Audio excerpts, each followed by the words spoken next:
Kami sudah 17 kali bersidang, masih belum tahu yang mana ini sebenarnya. Tapi Anda dengan satu kata bisa menyatakan telah terjadi kejahatan. Dari mana saudara bisa menarik kesimpulan seperti itu? Kalau keterangan saudara itu sudah dapat kita benarkan, nggak perlu ada sidang ini, langsung aja putus berdasarkan keterangan saudara. Ini kan masalah prosedur dari kesimpulan akhir, ya. Kan ingin. Nggak, karena saya lihat luar biasa sekali gitu. Bisa dengan ilmu yang ahli punyai langsung menentukan orang ini pelaku kejahatan gitu loh. Karena banyak. Ini luar biasa. Jadi saya ingin tahu nih, bagaimana cara menarik kesimpulannya itu? Dari mana saudara bisa cari kesimpulan itu? Dari Saudara selalu dari sisi yang jelek saja Jessica dinilai. Saya ingin tanya, apakah tidak ada sisi yang bagus untuk dinilai? Kan Anda seorang ahli, harus independen. Anda kan dihadirkan di sini kan harusnya independen. Ini yang jelek saja yang saudara ungkapkan, yang negatif. Yang sisi baiknya nggak diungkapkan. buat apa saya mengungkapkan sisi baik dia? Tentu saja dia punya sisi baik. Menguntungkan dia. Dalam kronologis ini semuanya. Ya. Sisi-sisi dikatakan Bapak jelek itu. Selalu itu mendukung. yang negatif saja yang diungkap. Ya saya buat apa? Yang bagus-bagus. Memangnya saya harus mengagumi dia begitu? Bukan begitu. Itu yang kejadian-kejadian yang begitu. Yang gestur dinilai, dendam dinilai. Tidak ada yang baik terhadap Jessica. Ya saja divonis saja, selesai. Ya gestur itu. Ya gestur itu. Ya. Memang seperti itu. Ada macam-macam gerakan gembira. Saudara tidak melihat langsung, mendengar dan mengalami pun bisa menyimpulkan angka 11. Iya, itu gabungan dari Anda bukan saksi fakta, Anda itu menilai berkas yang sudah basi. Testimonium do auditu. Artinya tahu saya hukum. Tahu. Sarjana hukum kok gak mengerti begitu, profesor lagi. Tahu banget saya itu. Keberatan yang mulai ini penasihat hukum sudah emosi ini. Nah, ini nggak benar ini. Coba emosi. Coba dong, tenang. Coba ini cari-cari alasan. Begini ya. Tadi JPU bertanya kepada ahli mengenai paper bag. Ahli mengatakan pada kita ciri-ciri tadi itu. Ini pendendam, ini dan sebagainya. Sehingga saya ingin bertanya, apakah semua orang yang memiliki ciri-ciri seperti yang ahli katakan tadi itu, sehingga ahli simpulkan pendendam, itu pasti melakukan kejahatan? Tentu tidak. Tergantung. Jadi kalau saudara mengatakan bahwa orang ini mempunyai ciri-ciri seperti ini, berpotensi melakukan kejahatan, itu tidak berarti dia melakukan kejahatan ya? Kalau tidak ada triggering faktornya nggak bisa. Apakah juga perlu diikuti dengan harus bukti-bukti lainnya gitu?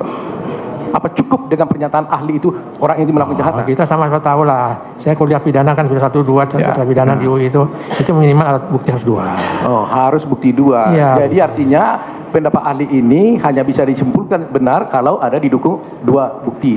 Ini saja sudah benar. Tapi dalam proses hukum kan Bapak lebih tahu dari saya. Alat bukti itu minimal 2. Oh, barulah dikatakan. Iya. Kenapa saya tanya begitu? Begini. Jadi saya nggak nanya asal-asal. Saudara di dalam berita acara menyatakan begini. Butir 11 di keterangan saudara. Menurut pendapat pemeriksa berdasarkan pendekatan fisionomi dan gestur Jessica dapat ditarik kesimpulan bahwa telah terjadi, ini bukan potensi lagi, telah terjadi kejahatan yang direncanakan oleh tersangka Jessica Kumala alias Jessica Kumala Wongso alias Jess. Kami sudah 17 kali bersidang, masih belum tahu yang mana ini sebenarnya. Tapi Anda dengan satu kata bisa menyatakan telah terjadi kejahatan. Dari mana saudara bisa menarik kesimpulan seperti itu? Kalau keterangan saudara itu sudah dapat kita benarkan, nggak perlu ada sidang ini, langsung aja putus berdasarkan keterangan saudara. Ini kan masalah prosedur dari kesimpulan akhir, ya. Kan ingin. Nggak, karena saya lihat luar biasa sekali gitu. Bisa dengan ilmu yang ahli punyai langsung menentukan orang ini pelaku kejahatan gitu loh. Karena banyak. Ini luar biasa. Jadi saya ingin tahu nih, bagaimana cara menarik kesimpulannya itu?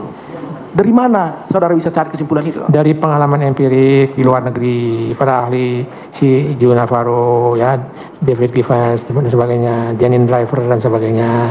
Ada banyak contoh. Oh, dari pengalaman. Bukan dari fakta-fakta persidangan, bukan? Fakta persidangan juga dong. Gabung juga dong. Katanya tadi bukan ditunjukkan bahwa kasus seperti ini di luar juga pernah terjadi dan hasilnya ujung-ujungnya itu terbukti seperti itu.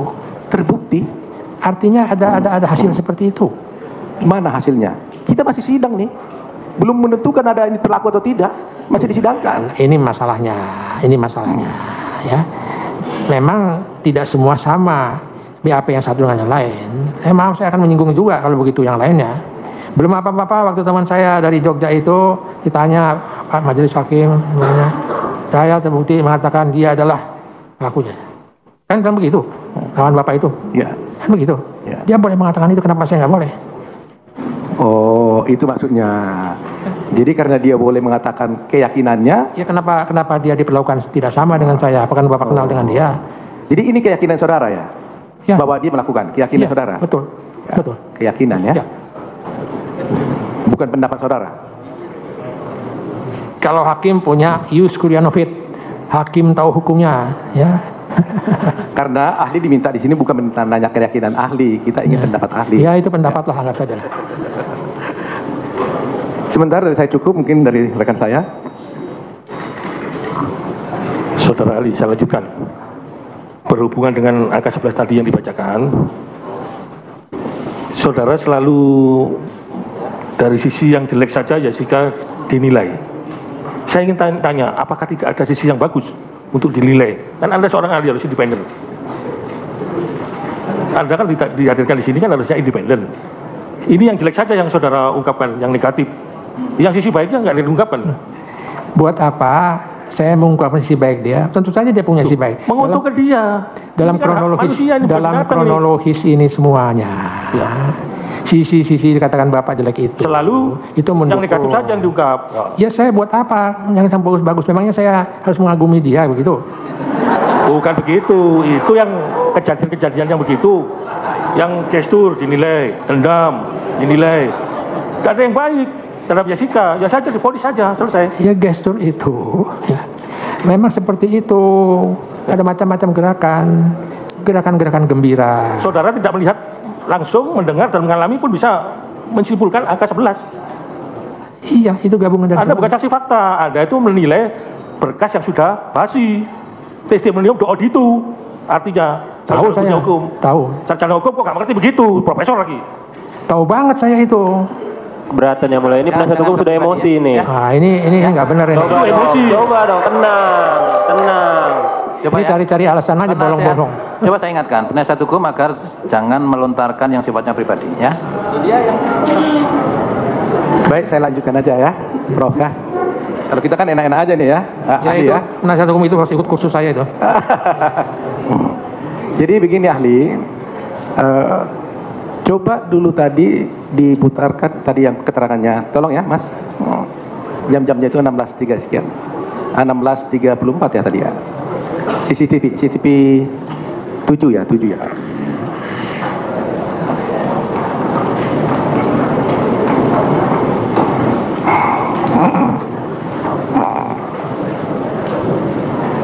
Ya ini betul.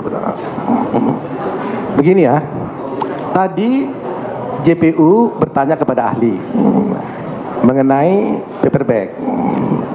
Ahli mengatakan nggak mau jawab itu karena nggak lihat. Begitu ya? Begitu ahli? Benar? Tidak tahu persis, tidak persis. apakah benda lain. Ya, karena nggak kelihatan gitu ya. Nah sekarang Anda tidak tahu soal paper bag, tetapi Anda memberikan keterangan di sini 163402 benda paper bag yang tadi ia letakkan untuk menutupi aktivitas tangan kanan, ia pindahkan kembali. Bagaimana saudara tidak tahu, tidak pernah lihat paper bag katanya, kok bisa kasih keterangan seperti ini? Terus Anda bilang tidak pernah tak melihat paper bag, tapi Anda bilang begini.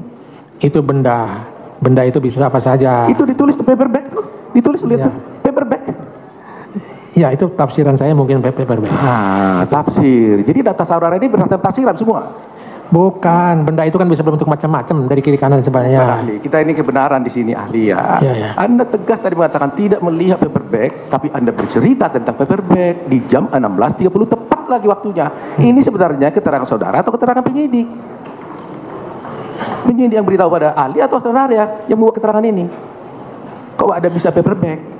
Ini istilah yang umum, lalu saya masukkan. Jangan lupa, ini adalah BAP yang sudah diperbaiki, lain dengan BAP yang pertama. Iya, tapi kan ahli mengatakan tidak melihat paper bag. Kalau Anda nggak bisa lihat, berarti kan Anda nggak mungkin bisa bercerita.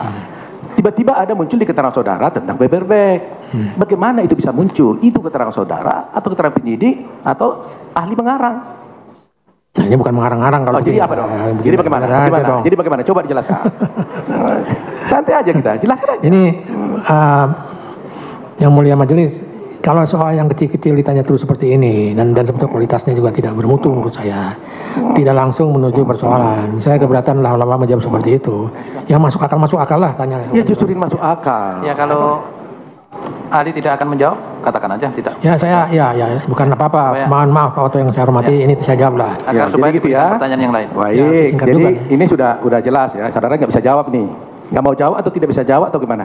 Ya nggak mau jawab lah. Nggak mau jawab. Nggak apa-apa. Lama-lama kan Itu hak ahli. Jadi ya itulah sini bebas gitu ya. Ya, itulah Bebas. penasihat hukum berputar-putar aja. Nah, gitu ya. Enggak, bukan hal kecil. Cyanida itu kecil tapi bikin masalah. Jadi hal kecil pun ini bikin masalah juga ahli. Jadi jangan menganggap kecil itu tidak perlu. Itu yang mulia, ahli ya. Nah sekarang kan saudara menarik kesimpulan Jessica telah melakukan kejahatan karena cerita ini. Tapi saya ingin tanya, apakah pernah penyidik memberitahukan pada saudara bahwa pada jam 16.29 sebenarnya Jessica itu melakukan WA, megang handphone, melakukan WA WhatsApp dengan saudara Mirna, seperti di sini. Saya tunjukkan ya.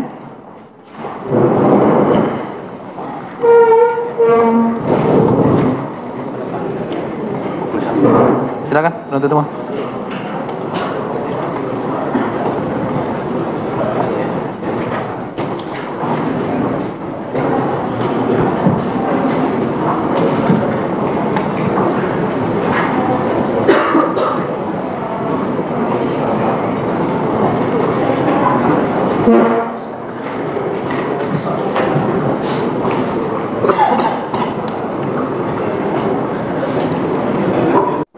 Ya, masalahnya ini menarik. Ya, jadi kalau kita hentikan, wah tanggung ya. Baik, menarik pendapat dan penjelasan ahli yang terkait dengan watak atau perilaku daripada terdakwa Jessica. Jadi saya mau memulai dulu dengan terkait pertanyaan penasihat hukum tadi masalah cemas-cemas tadi ya. Tadi juga sudah disampaikan oleh rekan, tetapi ini lebih mendalam lagi nih. Misalnya menunggu Mirna tadi cemas-cemas tidak datang, ya kan? Untuk apa dicemaskan kalau tidak datang? Ya paling banter yang rugi kopi 1 gelas, kan begitu? Ya. Nah, tetapi apakah kecemasan yang mendalam di balik itu karena ada maksud-maksud yang sudah sempat dilakukan, lalu kalau ini nanti tidak datang, bagaimana ini? Atau bagaimana menurut saudara? Yang itu yang Pak Hakim mengatakan itu yang saya garis bawahi. Iya, kalau tidak datang tidak sesuai rencananya. Dia cemas harap-harap kalau dia tidak datang tidak ya, gagal lah rencananya. Gagal rencananya. Memangnya ada rencana yang akan dilakukan di situ? Dari urutan-urutan dari gestur, kemudian tahap-tahap dan sebagainya semua itu. Dari urutan-urutan? Urutan gestur, dari melihat wajahnya, ya, di detik-detik dan sebagainya, memang dia merencanakan sesuatu. Dan kalau itu gagal, begitu. Ya. Nah, kemudian terkait lagi pertanyaan penasihat hukum tadi, dan juga sedikit banyaknya sudah disampaikan oleh rekan hakim tadi. Antara Hani dengan Jessica ketika terjadi pertemuan, beda cara berpelukan dengan Mirna dan Jessica. Tadi dikatakan karena di antara keduanya memang sudah kurang harmonis. Yang sebelumnya mereka adalah sama-sama teman ya. Apakah karena sudah ada tanda-tanda batin yang mendalam, yang tidak enak antara Mirna dengan Jessica, sehingga ya cara berpelukan itu tidak seperti layaknya pertemanan? Jelasan? Ya. Bisa saudara jawab? Iya, saya kira jawabannya iya. Dan biasa dalam literatur itu menjaga jarak jauh dan sebagainya itu ada gambar-gambarnya itu sebetulnya. Teori apa itu? Teori dari Navarro. Apa itu? Tidak suka sama orang, dia yang jarak. Baru kenal aja karena on simpatik dan sebagainya, dia harus memasang jarak dan sebagainya. Tidak ingin dekat-dekat. Memang begitu teorinya. Begitu? Ya. Tapi kalau kita cari motif lebih jauhnya, ya. Apakah saudara dapat melihat di antara mereka ini ada keretakan yang sudah lama, seperti saudara katakan tadi, mereka sudah mulai renggang persahabatannya. Ya, Saudara tahu? saya Bisa melihat saudara baca. Saya melihat dari wajahnya, Ya. terutama dari matanya dan Mata sebagainya. Matanya si Jessica, Jessica memendam sesuatu, Memendam sesuatu yang tidak suka, banyak derita yang dialami, beda dengan mata berbinar. Matanya tidak berbinar sama sekali. Itu berarti dia ada tertekan dan sebagainya, dan dia harus tuntaskan itu semua. Caranya dengan begitu, ya. Tapi ini harus dikaji lebih jauh, ada dendam sesuatu. Ya. Apakah ada ketahuan dari hasil penelitian saudara ada permasalahan batin yang mendalam di antara keduanya? Nah, Ataukah saya katakan sekarang sebelum saudara menjawab, pernah dalam keterangan saksi suami daripada Mirna dalam persidangan ini, waktu dinasehati oleh Mirna terdakwa supaya diputuskan pacarnya yang suka mabuk atau kasar, lalu Jessica langsung meninggalkan begitu saja si Mirna sendirian, gara-gara itu kata si suaminya si Jessica, Mirna itu ketakutan. Dia melihat Jessica kalau sendirian harus ditemani oleh seseorang, termasuk suaminya atau Hani. Bagaimana pendapat saudara? ya itu masuk akal. Apa? Itu masuk akal memang begitu. Itu salah satu Iya. yang membuat ada satu dendam, Ya, kebencian. ya itu. Begitu. Ya, Apakah itu termasuk ciri pribadi yang impulsif? itu impulsif. Impulsif. Dan dilihat dari matanya, mata impulsif, mata tersinggung, cepat tersinggung. Oh begitu? Ya, Coba dijelaskan lagi pengertian impulsif dan contohnya. impulsif itu cepat bereaksi. Ya, Apa ada hubungan kepribadian terdakwa jika kita lihat raut wajah selama ini di persidangan ya? Tampak tenang, biasa saja, seperti tidak ada beban. Tapi seolah apakah ada yang disembunyikan di balik sesuatu ketenangan itu? Artinya penampilan itu terkesan yang dibuat-buatkah? Atau memang itu alami? ya. Atau ada hubungannya dengan kepribadian ganda psikopat tadi? Bukan. Oh, tidak. Itu bukan berkepribadian ganda dan bukan juga psikopat. Tidak ada kepribadian ganda. Baik, kita Ya. singkirkan itu. Ya, psikopat juga tidak. Kita kaitkan dengan yang saya katakan tadi. Ya. Di balik daripada ketenangan Ya, itu, apakah karena ada sesuatu yang disembunyikan? ya. Sekali lagi itu berkaitan dengan kasus O.J. Simpson, ya, kasus Lee Taylor dengan Richard Burton, ya, itu begitu, ya, tidak kelihatan ada apa-apa, padahal dendamnya luar biasa. O.J. Simpson itu datar saja, tapi istrinya dikejar-kejar terus. Waktu akhirnya dia ditangkap dan Ya. mukanya begitu-begitu juga. Oh. Itu namanya gestur dalam gestur. Apa? Gestur dalam gestur. Gestur dalam? Gestur sendiri. Ya, jadi yang ini susah diraba. Itu namanya teorinya. Itu ada dalam buku David Givens. Ya. Saya jadi tertarik. Pertanyaan ini pernah, nah ini mohon maaf ini harus saya sampaikan kembali. Ketika penasihat hukum menyimpulkan tidak seorang pun saksi-saksi dari Olivier yang melihat atau mengetahui bahwa Jessica lah yang memasukkan cyanida di kopi Mirna. Ya. Lalu saya terpancing membandingkan satu perkara waktu pembunuhan Anwar yang kabur tanpa dilihat oleh saksi, tetapi ada petunjuk lain. Untuk itu kami tetap menjatuhkan hukuman. Namun dengan adanya kata-kata yang kami sampaikan itu, berubah wajah dia. Dia nangis, stres, seperti yang kita lihat.